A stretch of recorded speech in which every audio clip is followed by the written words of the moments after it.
Hello, मैं हूं अव्वल। होम और हाउस दोनों का मतलब घर। तो फिर दोनों में फर्क क्या है? इसका जवाब देने से पहले मैं आपको एक सवाल पूछता हूं। अगर आप मैरिड नहीं हो तो मान लो कि आप मैरिड हो।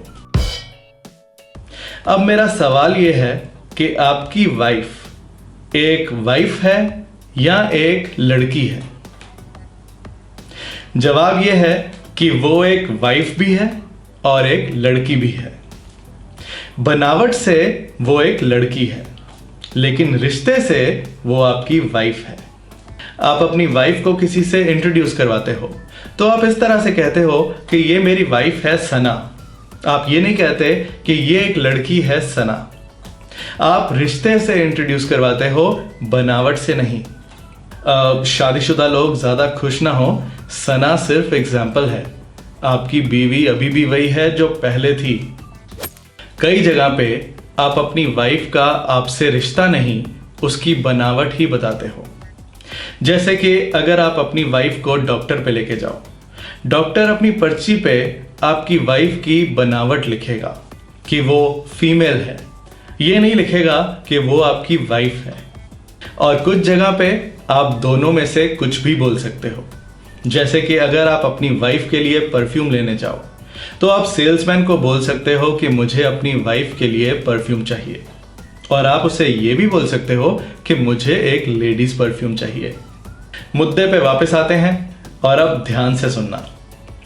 आपकी वाइफ बनावट से एक लड़की है, पर रिश्ते में वो आपकी वाइफ है। इसी तरह से आपका घर बनावट से एक हाउस है। ईंट, पत्थर, सीमेंट, लोहा, लकड़ी का ढांचा है। एक रिहायशी मकान है, एक रेजिडेंशियल बिल्डिंग है।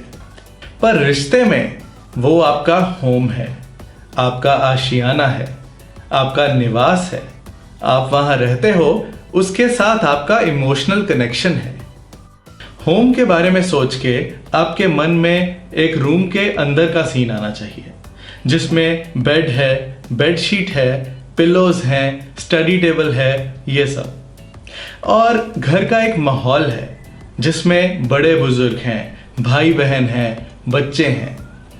हाउस के बारे में सोच के आपको घर की बनावट नजर आनी चाहिए। घर के बाहर का स्ट्रक्चर, उसका ढांचा, घर की दीवारें, घर की बालकनी, घर का दरवाजा, घर की सीढ़ियां, ये सब। ये दोनों सीन अगर आप मन में बसा लो तो इन वर्ड्स को यूज करना बहुत आसान हो जाएगा। और अब आता है अगला सवाल कि इंग्लिश बोलते हुए होम कब यूज करना है और हाउस कब। जब आपका मतलब घर की बिल्डिंग से हो, उसकी फिजिकल जगह से, उसके स्ट्रक्चर से, उसकी लोकेशन से, चाहे आपका घर चाहे किसी और का, तब आप हाउस यूज करोगे। मैंने अपना घर पिछले साल पेंट करवाया था। सीन है घर की दीवारों का, घर के ढांचे का। I got my house painted last year. Gas leak होने के कारण उसके घर में आग लग गई, मतलब उसके मकान में आग लग गई। His house caught fire due to gas leakage. हम नया घर लेने की सोच रहे हैं, मतलब कि नया मकान, नई जगह की बात हो रही है। We are planning to buy a new house. मेरा घर अशोक नगर में है। घर की location, my house is in Ashok Nagar. मेरा भाई किराए के घर में रहता है। यहां भी घर बिल्डिंग के मतलब से यूज हुआ है।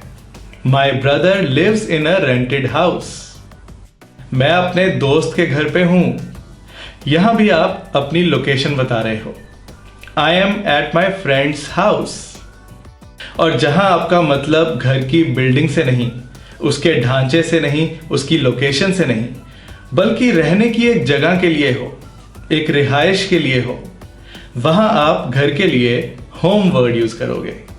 खासकर अपने घर के बारे में बात करते हुए इंग्लिश बोलने वाले ज्यादातर होम वर्ड यूज करते हैं, क्योंकि हम उस जगह से इमोशनली जुड़े होते हैं। मैं घर जल्दी आ गया था। I came home early. ये घर का बना हुआ अचार है। अब ये बात सुन के आपकी आंखों के आगे बिल्डिंग नहीं आती, घर की दीवारें नहीं आती, बल्कि घर का माहौल, फैमिली, अचार का मर्तबान आता है ना? This is homemade pickle. याद रहे कि होममेड में होम और मेड जुड़ा हुआ है, स्पेस नहीं है। मुझे अपने घर की बहुत याद आ रही है। I am missing my home. वैसे इसके लिए आप एक और बात भी बोल सकते हो, आई फील होम सिक। कई बार होटल्स के बाहर या होटल्स की एड में लिखा होता है a home away from home. इसका मतलब है कि यह होटल आपके घर से दूर एक घर जैसा ही है।